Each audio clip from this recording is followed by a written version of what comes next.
NBN project that would cost the Republic of the Philippines an estimated 19.4 billion pesos, of which 19 billion would be sourced through foreign loans and 380 million pesos from the DOTC tell-off budgets.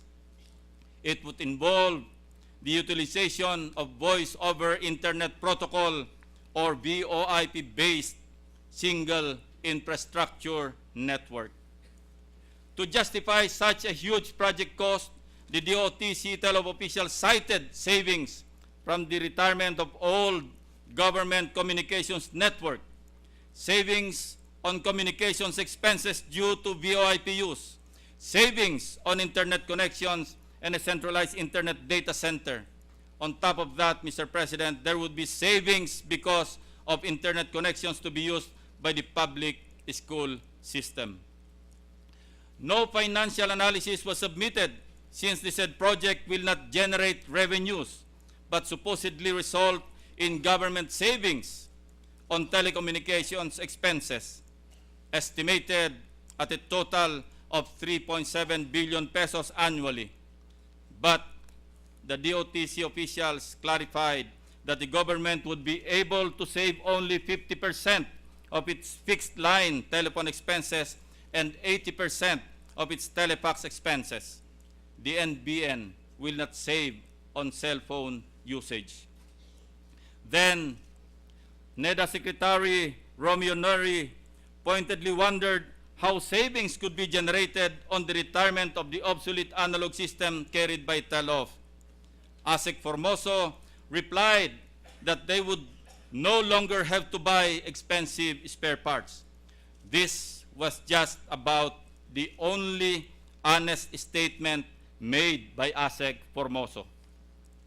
Secretary Neri wondered how huge savings could be generated from present internet usage when in truth and in fact, very few government offices have internet connections. He also asked how did the OTC quantify the savings in education, and would this not overlap with the previously approved Department of Education's cyber education project, the infrastructure cost of which was another 26 billion pesos. Undersecretary Paul Valderrama asked an even more basic question: why must government have its own interconnectivity infrastructure when there are private sector players in the industry? Using contorted reasoning, the answer was in effect because of the President's vision of a cyber corridor, her cabinet must simply operationalize. Mr. President, two eminent members of the academe, Professors Raul Pabella and Emmanuel de Dios of the UP School of Economics, had already debunked the economic sanity of this project, and I shall no longer perorate on this. Far be it for this layman in economics to add or detract from their well-written and well-researched paper already made public. Suffice it to say that we have a broadband backbone in PLDT, another in Telec field, both well-run by the private sector.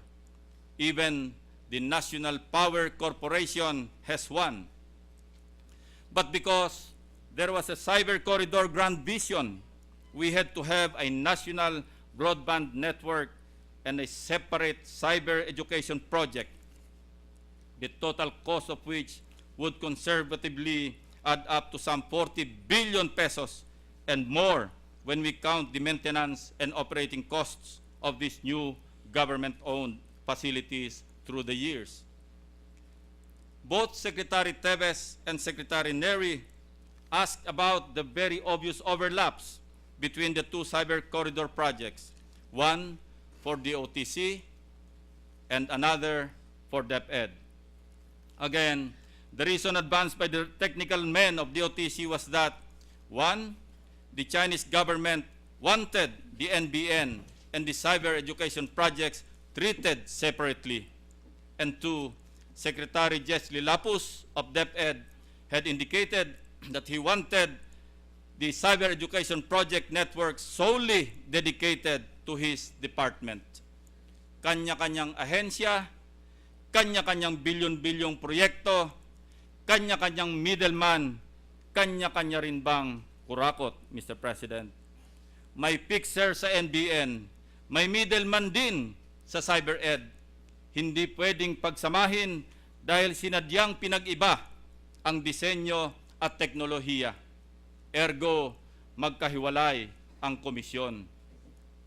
Sa NBN, ang fixer ay isang ubod ng may kapangyarihang opisyal tuwing 3 taon, tuwing may halalan. Sa CyberEd, iba naman ang taga-ayos. Pero saka na natin tatalakayin ito. Mr. President, I have here the minutes of that ICC Cabinet Committee and Technical Board meeting of March 26, 2007.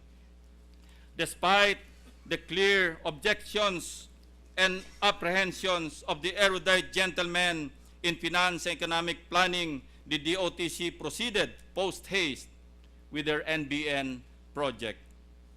On that same day, 26 March, the DOTC, through ASEC Soneha, proceeded to eliminate other proponents of the NBN. It told Amsterdam Holdings Incorporated that its proposal was incomplete. On 3 April, AHI took exception to Soneha's finding and requested proper re-evaluation. On April 10, Soneha rejected the AHI's position. On 20 April 2007, Ambassador Chrissy Kenny of the United States of America wrote to Secretary Romeo Neri expressing her government's interest in the NBN and asking the national government, and I quote, to avoid undue haste and take time to carefully review other proposals, unquote, which would include the proposal of Arescom Incorporated, an American company which had likewise been eliminated by the OTC. On that same day, Mr. President, 20 April 2007, the same Romeo Neri, who 3 weeks earlier questioned in so many respects the DOTC proposed NBN project, had signed a letter addressed to China's Minister Bo Xilai of Commerce and Li Ruogu, Chairman and President of the Export-Import Bank of China, nominating the NBN project. Something very strange must have happened between March 26 and April 20. Did the DOTC adequately explain away Secretary Neri's cogent and reasonable apprehensions? Or did the fixer, who once boasted to the ZTE friends that he would be the most powerful official of the Philippines come the elections of 2007, get to convince Secretary Neri? How, if so, Mr. President? Most everybody in government have a high regard for Secretary Neri's probity and integrity.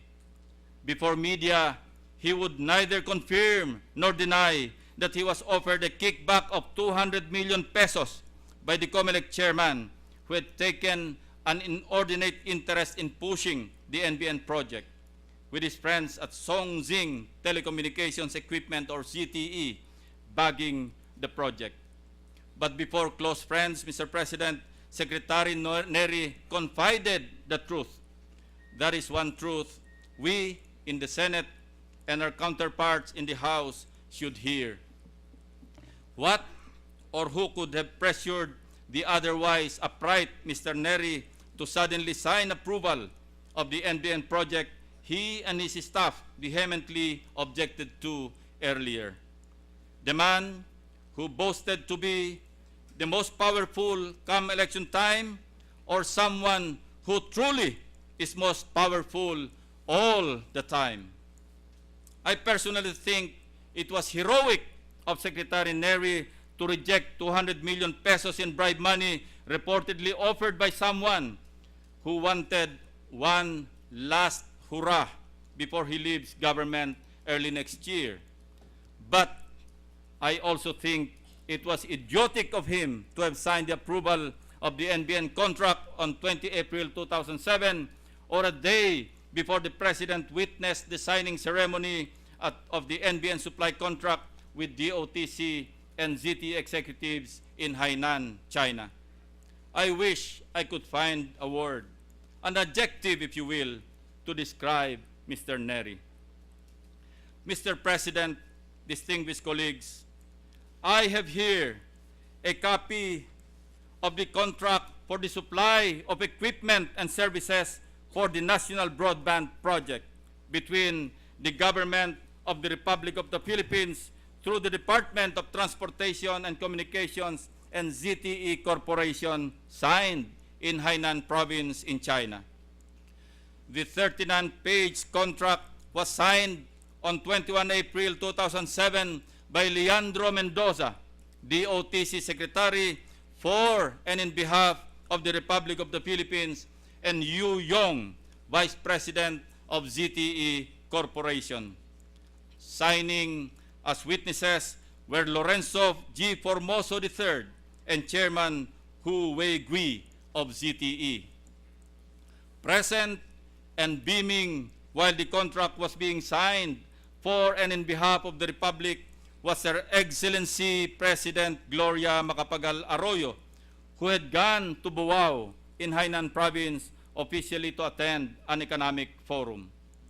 So proud was Malacanang of this particular contract that in a press release of the Presidential News Desk on that same day, April 21, 2007, the trip was thus described, and I quote, "As she," referring to Mrs. Arroyo, "came and went like a thief in the night, bringing with her an avalanche of Chinese investments."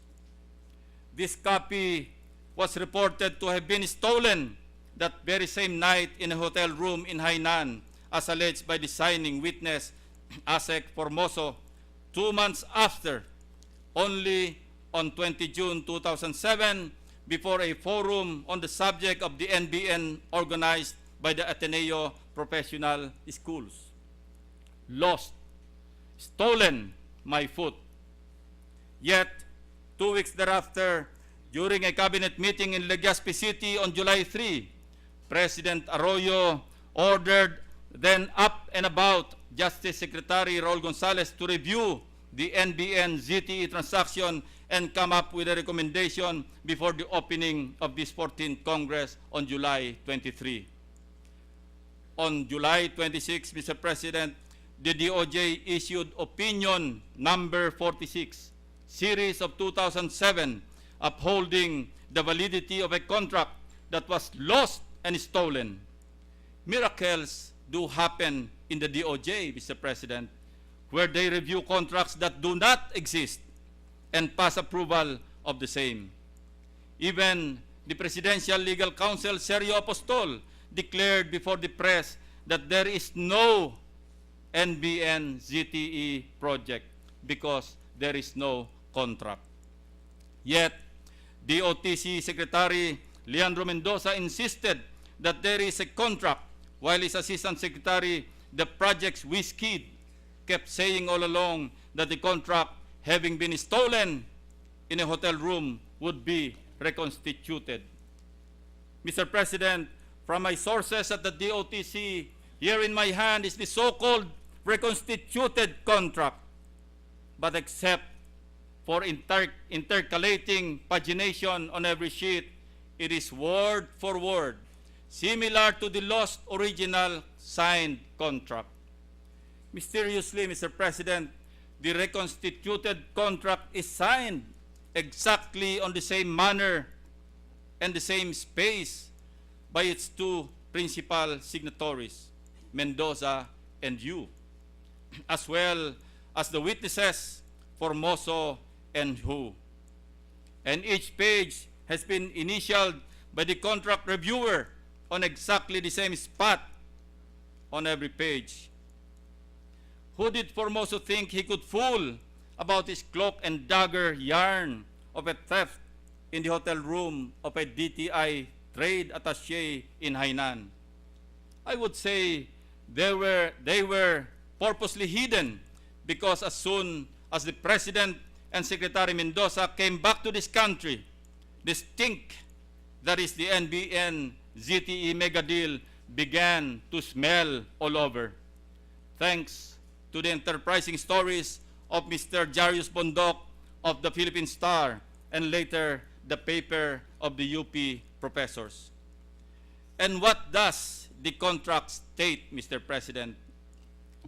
To design, supply, install, test, commission, and deliver the network, the Republic is obligated to pay $329,481,290 broken down as follows.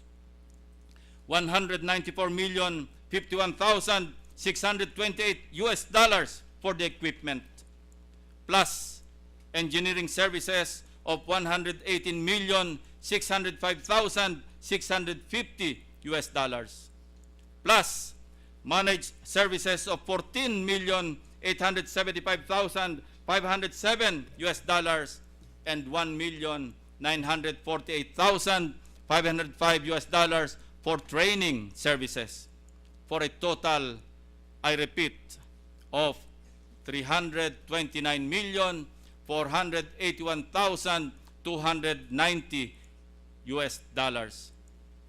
The NBN ZTE deal is to be financed by the Export-Import Bank of China and paid by the Republic through its Shenzhen branch. Upon release of the loan, the Republic would immediately pay 15% of the contract price for the equipment as advance payment. For each provisional acceptance of equipment and upon receipt of the commercial invoices, we pay 35% of the contract price. Roughly similar terms of payment are involved in the engineering services, which together with the equipment purchase constitute the bulk of the contract. Evident in the scope of work, Mr. President, is the realization that the DOTC has tasked ZTE with the preparation of all the detailed engineering studies, plans, specifications, and designs for the broadband project.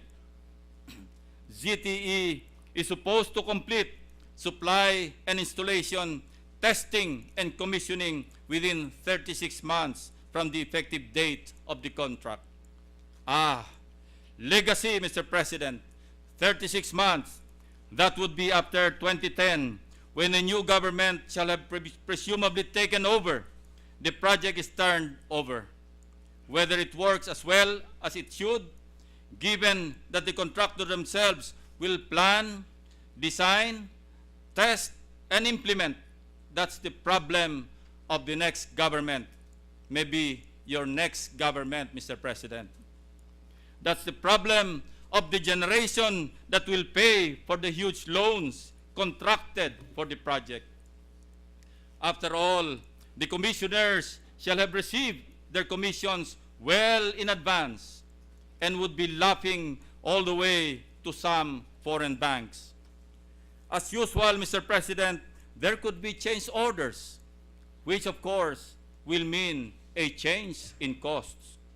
After all, the whole project has yet to be designed by the contractor, and the technology involved could change as quickly as each equipment is delivered and each service is rendered. For all intents and purposes, Mr. President, the signatory to this contract has declared that he has the full power and authority to obligate the Republic. The presence of no less than the President of the Republic lends more than just symbolic imprimatur to it. The effectivity of the contract shall be subject to the fulfillment of certain conditions, President, namely, 1, the issuance of a forward obligational authority or FOA by the Department of Budget and Management. 2, conclusion of the loan agreement between Exim Bank and our Department of Finance. Secretary Teves tells us that this requires concurrence on our part of the Monetary Board. Legal opinion of the Department of Justice. This has been done, Mr. President, by a DOJ that certified on a stolen and therefore unpresented and unread contract. In fact, the DOJ admitted on 26 July 2007 that it was never given a copy of the contract or relevant agreements, and its review was made on the basis of the DOTC's and CICT's representations. The broadband backbone, as well as the cyber education project on top of a so-called French protocol and a pregenet contract of the DOST, among several others in varying stages of completion or in the pipeline, constitute a long list of IT projects entered into by this government. Altogether, their combined value will reach more than 8 trillion pesos. They constitute a major part of what the present administration proudly claims will be its legacy to the nation. A legacy too costly, not because they are intrinsically good or necessary or can pass the tests of cost-benefit or public service effectiveness, but because what is under the table is larger than the table itself. And they will be paid by the toil and sacrifices of generations yet to come, while those who profited handsomely, indeed exceedingly well in overpricing and kickbacks, shall have more than several generations of their descendants could ever spend. We are somewhat mollified by the statement from Australia that this government will, after conferring with President Hu Jintao of China, review the NBN-ZTE mega deal. We hope this is not another play of mirrors, where after the furor has quieted somewhat, the sinister work resumes towards approving a somewhat modified deal. We are thankful that we now have a Supreme Court, Mr. President, who has acted with integrity and independence to temporarily enjoin the DOTC from implementing this project. We ask the members of the President's Cabinet, whose consciences are rightly bothered and who yet appreciate the meaning of karma, to now be possessed by the courage of their convictions and tell the truth, the whole truth, no matter how sordid and no matter who gets hurt. Mr. President, distinguished senators of the Republic of the Philippines, if all these are what constitute legacy, then the Filipino people would rather have none.